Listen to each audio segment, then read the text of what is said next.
How to add Facebook page admin. First, open the Facebook app on your device and make sure you are on the business page. Now, look at the bottom right corner, then click on the profile menu icon. Next, scroll to the Settings and Privacy section and tap on it. Again, tap on Settings.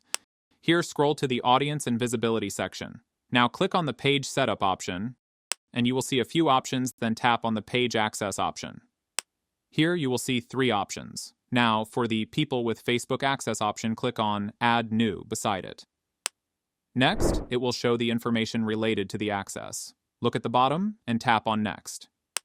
Now, in the search bar, type the friend's username to search and click on the user ID to open. Here you will see the access information and a controlling option. If you turn on the toggle next to it, then the user will have full control of the page. This can be turned on or off based on your preference.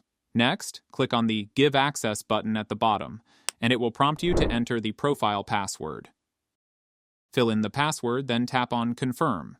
Now you will see your friend on the Page Access page. Note, the admin invitation expires in 31 days, so ensure your friend accepts it before then to become the page admin.